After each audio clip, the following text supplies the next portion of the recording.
Baby yang bawah 3 bulan, bawah 12 minggu, tak ada kesan pun tidur terang ke, tidur gelap ke. So, ibu yang ada anak bawah 12 minggu, bawah 3 bulan, tak payah susah hati, tidurkan je kat mana-mana.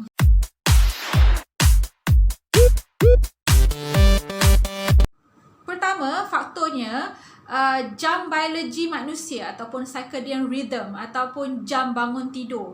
Bangun tidur ada 3 nama, jam biologi, circadian rhythm, jam bangun tidur manusia. Mula sekali, paling awal dikenal pasti mula function, mula nampak pattern yang agak stable, iaitu bermula usia 12 minggu ke atas. So, sebab satu, kerana anak punya vision telah ada ability, kemampuan untuk menangkap jumlah cahaya yang cukup untuk menjadi signal nak produce hormon tidur ke tak nak produce hormon tidur. Kalau anak kecil, macam kita tahu yang sebulan 2 bulan ni penglihatan sangat terhad, kena tengok pun dekat-dekat.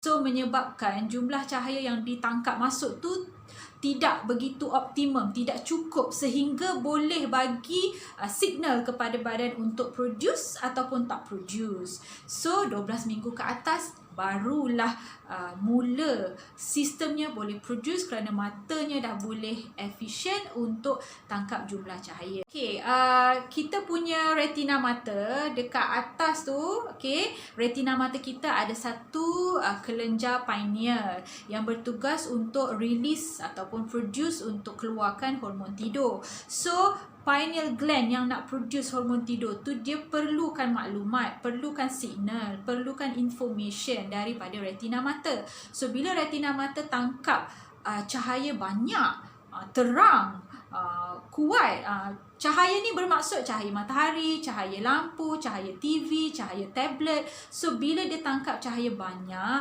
maka dia akan bagi signal kepada pineal gland untuk shut down ataupun jangan produce hormon melatonin, hormon tidur, kerana sekarang bukan masa tidur, cahaya banyak.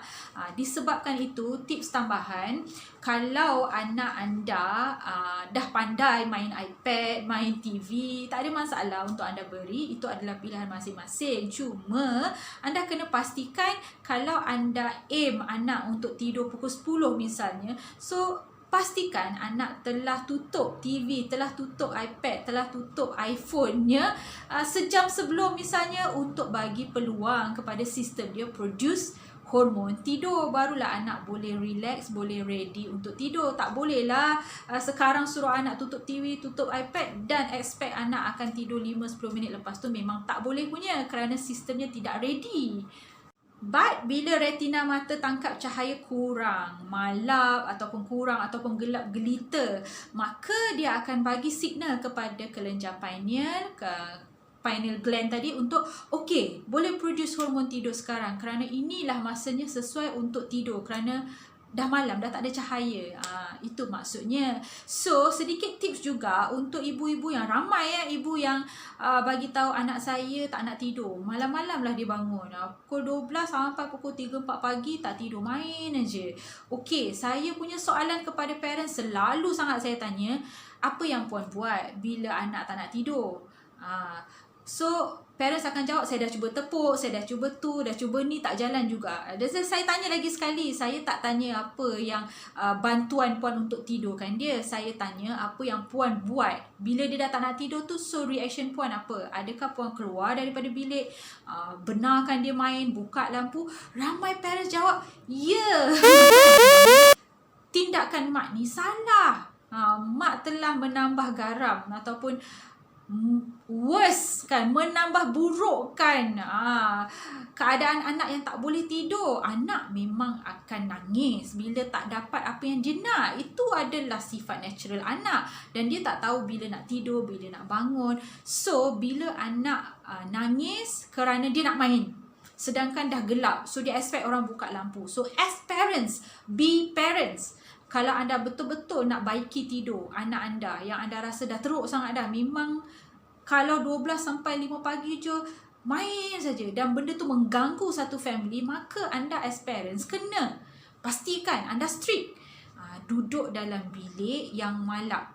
Jangan buka lampu walaupun anak nangis. Jangan benarkan dia main dekat ruang tamu, luar bilik yang terang benderang. Dan jangan layan, jangan sediakan mainan, jangan main dengan anak, jangan. Benarkanlah badan dia untuk mula take over sistem.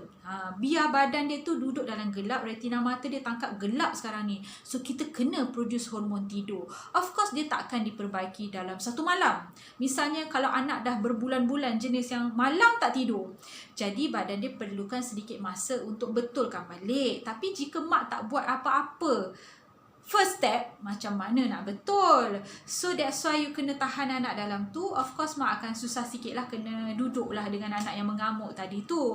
Okay, kena tahan telinga sikit lah, pujuk anak dan bertahan. Macam mana pun anda kena percaya sistem anak akan buat kerja dia. Mak tolong sistem untuk buat kerja dia. Sebab sampai masa kalau dah duduk dalam gelap, bosan, even orang tua pun boleh tertidur. Ini pula budak-budak. Cuma bezanya orang tua mungkin tak menjerit dan tak menangis lah.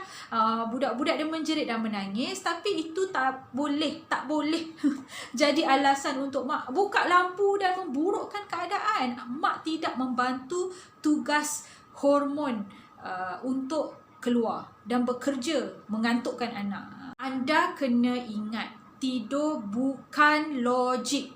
Tidur adalah biologi. Tidur bukan logik. Tidur adalah biologi. Benarkan jam biologi anda, benarkan jam biologi anak untuk buat kerjanya. Ada yang bertanya, kalau 12 minggu ke atas baru ada sistem jam biologi bangun tidur, jadi macam mana baby bawah 12 minggu tu tidur? Macam mana dia boleh tidur? Ni soalan yang bagus lah untuk orang yang kreatif berfikir. Okey, jawapannya kerana dalam badan baby yang baru lahir masih ada stok simpanan darah yang waktu dia dalam perut dulu, stok simpanan darah ketika dia dimengandungkan. So dalam stok simpanan darah tu ada macam-macam. Salah satunya adalah hormon, ada antibody, ada hormon yang dapat daripada mak, daripada plasenta yang transfer kepada baby. Okay, so stok tu sebenarnya cukup untuk sampai anak lebih kurang 4 bulan, 4-6 bulan macam tu. So ia menjelaskan macam mana walaupun jam biologi anak belum begitu stable, dia boleh tidur dan diperlukan tidur yang banyak. Baby 1, 2, 3 bulan tidur sampai 17-18 jam sehari walaupun jam biologinya tidak ada, kerana stok bekalan darah dalam badannya mengandungi pelbagai keperluan bahan berharga yang didapat dalam perut dulu melalui plasenta sistem badan mak. Salah satunya adalah hormon tidur. Untuk bonus untuk parents yang breastfeed, yang menyusukan anak, dia dapat bonus. Dia dapat daripada stok bekalan darah dia dan dia dapat hormon juga tidur daripada susu yang dia minum.